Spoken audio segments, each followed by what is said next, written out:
Cornhusker Connection. I'm Brandon Shanahan, joined as always with Tyler Sprinkle. Bookie Brook is on his way, so he'll be here shortly. But um, another great weekend to be a Husker fan. How you doing? Good. Um, some things to be a little nervous about during the game. Again, if you want to nitpick it, which if this was a couple years ago, I'd be like, oh, just great win. I'm just so happy to win. But now our expectations in sight are set higher. So now you get to do the fun thing where you nitpick everything in the Yeah, game. So it's good place amazing. to I've be. seen Husker fans be on two totally ends of the spectrum when it comes to that. But before we break that down, if you're listening to this, like the video, subscribe to the channel. Cost you nothing. It's good for us. Helps us out a lot. Helps the economy and everything like that. But as I was saying, it seems like everybody's in two different camps. Like you get the doom and gloom, like we really should have beat Northern Iowa by more than 31, or I'm in this camp of just like I think we were in control the whole game. I love to see how much rotation got put with the defense. A lot of depth building. A team with 80 freshmen. I'm so happy that so many of those guys are seeing the field. Um, but yeah, it does. I just like the last 2 weeks. It feels like there's a lot left to be desired after a strongish first half offensively. Um, Feels like they kind of put it in cruise control, which I'm fine with. But I mean, that's got to stop. It seems to be the theme throughout our season so far is you know dominate pretty heavily in the first half, and in the second half you just kind of glide, which is surprising because that was Matt Rule's whole mantra in the offseason, like killed him in the fourth quarter. But That's instead, in the right. second half, we're tucking them to bed instead of smashing their head in, I guess. But a win's a win's a win's a win at the end of the day. I don't. The biggest thing from that game is our tackling wasn't great. It seemed like we couldn't bring them down the first contact, so that's a little concerning. Um, and then they just were kind of running all over us, which was also kind of concerning. But they have some great offensive linemen. They're freaking massive, so um, it's not to be unexpected to see them push some guys around and whatnot. Yeah, just some things that you'd like to get cleaned up. Yeah, I mean, overall, I mean, of course, I have a lot of thoughts about how Nebraska did, but more than anything else, I'm very impressed with how you and I came in. Even Mark Fairley after the game was their head coach was talking about how, you know, disappointed he was with that game. I mean, I would have imagined there'd be 10 different items that were good on Northern Iowa, but he really thought they had an opportunity to come in here, compete and win. And I mean, kind of after that first drive they had, it almost kind of looked like they checked some of those boxes. I mean, a 10-minute drive is ridiculous. Yeah, I and mean, that's they had a clear plan for that game. It yeah, was to waste as much fucking time as possible, and they were doing a great job with that. At the end of the first quarter, um, fortunately for us, unfortunately for them, that pick hurts down there in the red zone. But if we don't get that pick, it ends in a different way, or it's at least a little closer throughout the rest of the game. So thankfully, we came up with that. that is pretty huge. Because I think if I were to sell you on the brightest timeline, it's like, oh well, we only gave up 3 points. If we don't get that pick, that probably isn't the case. And then that Yeah, silver lining's a lot less silver and more copper. yeah, and also we don't score 34, right? That's what the score was for us. We don't score 34 unless Emma Johnson rips off a long run, which I love to see him out there. It's funny. I was watching it with Brooke, and I was like, man, I haven't seen Gabe Irvin like really at all this year, except for in the first game. And then boom, right on schedule, he's in there the next play. So I'm glad to see them get reps. They're doing some funky shit with Harburg out there. Looked good. It's cool, I guess. Yeah, I mean, whatever. Uh, he doesn't look bad out there, so that's good. I just I don't like taking the ball out of Dylan's hand. Um, Yeah, I could see that. but I get that there's some gamesmanship going on there. A little throw them off their toe, or throw them off a little bit, and make them wonder what's going to happen. But it's almost like when Alex Orji's out there for Michigan. I mean, he's not doing anything but running the ball. Granted, Harburg did throw the ball, but I digress. I think the funniest thing about Heisman Harper getting back into the game in so many different ways is now Illinois has to prepare for it.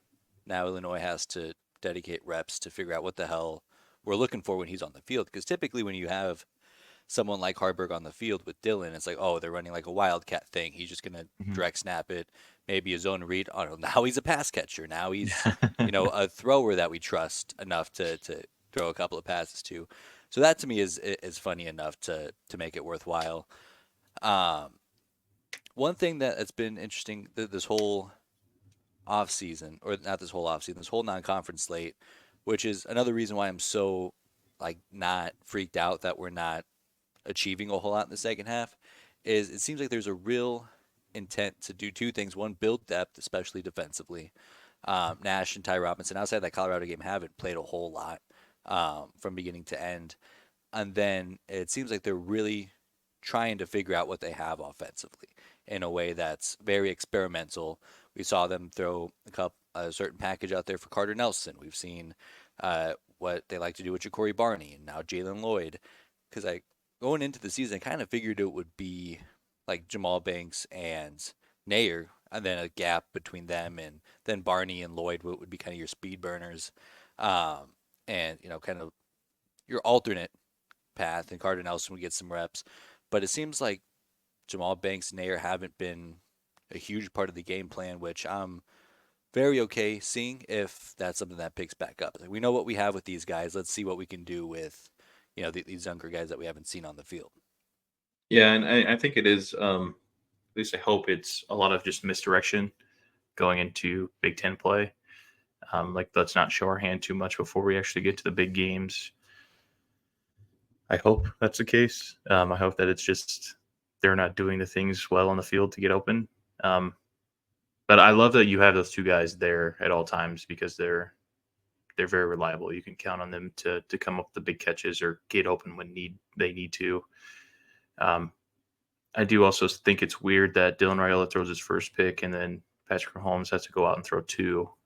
He just really wants to be like Dylan Raiola so bad. So it's kind of weird, but It is weird. I mean, he copies his pregame routine. I mean, it's. I mean, I love Dylan. I think he's a superstar. But I think if you're Patrick Mahomes, you got to have a little bit more dignity than that. yes, obviously that's just a joke, but you know, I do got to say, I think it's ridiculous that that's gotten so much traction. Hello, Sophia. Um, because I think it's also important to remember he's a teenager. He was in high school last year, and now he's thrusted in front of 90,000 people who has their whole attention. Everybody's there to look at Dylan. All the cameras are pointing at Dylan. It's not crazy to me that as he's starting to figure out how to deal with this, he reverts to somebody who he looks up to. That's not a crazy jump to me, and I can't understand yeah, the the crowd that's like, oh, that's weird. I saw one guy, a Denver radio guy, mind you, call him almost stalkerish at this point. Um, I mean, I don't know what to tell you. That's it's crazy. It's getting that much attention.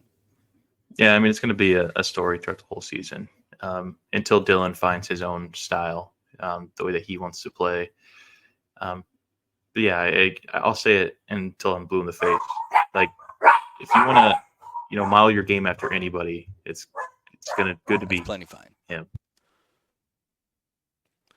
Brooke, we're just recapping the win over Northern Iowa. Any huge thoughts, concerns, questions about the game?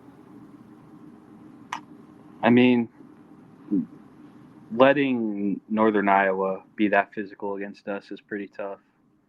Um, I think that's the most rushing yards we've allowed since Michigan of last year. But I mean, overall, you won by 30. You only gave up 3 points. I think the most disheartening thing for me was Jalen Lloyd just literally letting the ball getting ripped out of his hands. Because if that's how soft he's going to catch the ball against a team like UNI, like Big Ten play is going to be tough for him. And that's kind of what we were just talking about is it feels like offensively, they obviously come out with a plan, and the plan's been a huge success. And then they're trying to experiment with guys. Like obviously we know what we have with Banks. Obviously we know what we have with Nair. But let's throw in a package for Carter Nelson, see what he can do. Let's try to figure out ways to get Barney and Lloyd some touches, see what they can do. So that to me kind of feels like something that you put on the drawing board where if you think that's going to be a regular issue, you don't have to go to him. You got other options. And I think that's probably why Ja'Cory Barney is playing more snaps than him. I don't know. It was just really bad. There's no other way to put that. That shouldn't have been a pick for Dylan. Yeah, it was. I mean, you could argue it was a little underthrown, but if the ball is in your chest and then it literally just gets ripped away, I don't know. That's tough. It was. Yeah, tough. I was. I mean, because what's going to happen is people are going to look at the stats and they're going to see it one INT for Dylan Raiola where it really should be 0, and who aren't deep in the film in the fourth quarter against Northern Iowa. So that's tough. That's tough for the reputation. But there is real quick before, because I want to talk about Dylan Raiola, something specific here. But any final thoughts before we head into the conference slate? We'll talk about Illinois here shortly. But any major thoughts? 3-0 in the non-conference slate, 3 big wins, 3 spreads covered. Took care of business. That's it. Mine is, and it sounds kind of stupid, but it's kind of nice that Dylan got that pick off his back in that game. One that wasn't really in question. That's a good point. You don't want to throw picks, but you also realize that you don't have to be perfect, so it takes a little pressure off you, I guess, if that makes any sense. Yeah.